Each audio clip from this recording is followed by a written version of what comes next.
Assalamualaikum warahmatullahi wabarakatuh. Saya Devi Rahma Safitri dari Prodi Fisika semester 1 ingin menerangkan tentang apa itu filsafat pendidikan. Filsafat pendidikan adalah filsafat yang digunakan di dalam studi untuk mengetahui masalah-masalah pendidikan. Filsafat merupakan nilai-nilai melandasi dan membimbing untuk mencapai tujuan pendidikan.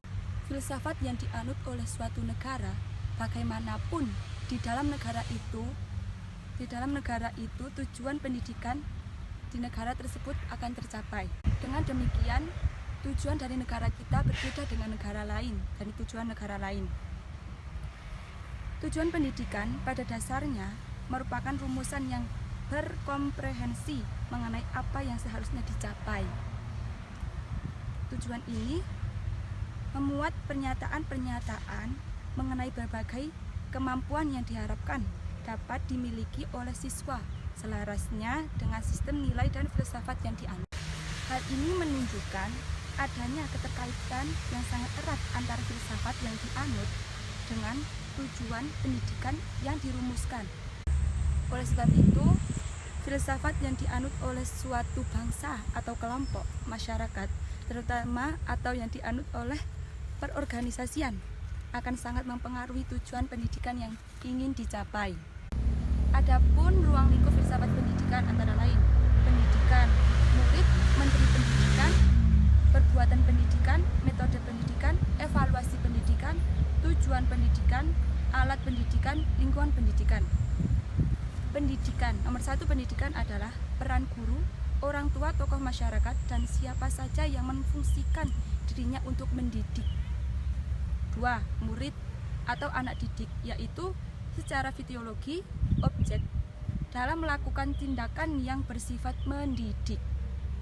3.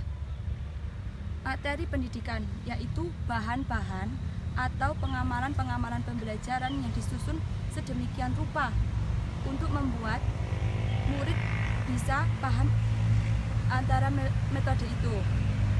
4.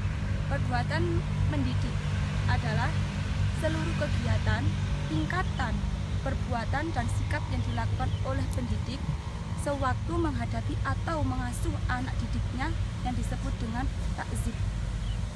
5. Metode pendidikan.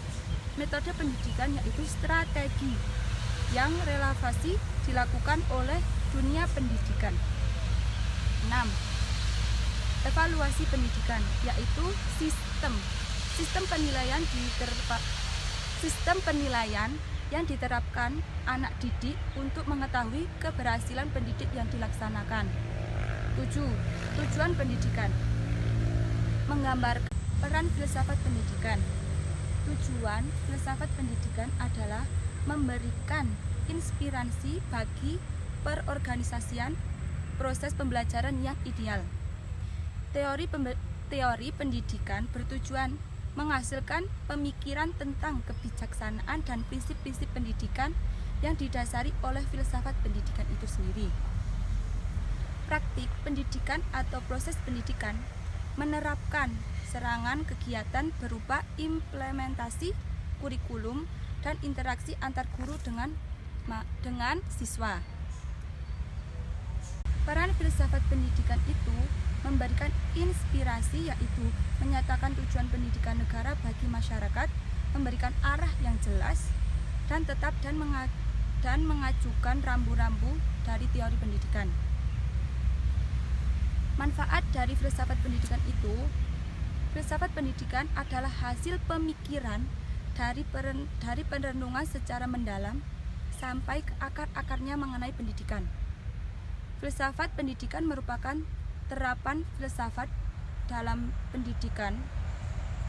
Pendidikan membutuhkan filsafat karena masalah-masalah pendidikan bukan hanya berhubungan dengan pelaksanaan pendidikan yang dibatasi pengalaman, tetapi permasalahan yang lebih luas, lebih dalam, serta lebih kompleks. Menurut Nasution, manfaat filsafat pendidikan antara lain: 1. Dapat menentukan arah kemana anak didik harus dibawa. 2. Dengan adanya tujuan pendidikan yang diwarnai filsafat pendidikan yang dianut, kita dapat mengetahui gambaran hasil yang harus dicapai anak. 3. Filsafat dan tujuan pendidikan menentukan cara atau proses untuk mencapai tujuan itu. 4. Filsafat pendidikan memberikan kesatuan yang bulat bagi segala urusan pendidikan. Sekian yang dapat saya sampaikan dari pengertian filsafat pendidikan. Itu menurut saya, kurang lebihnya mohon maaf.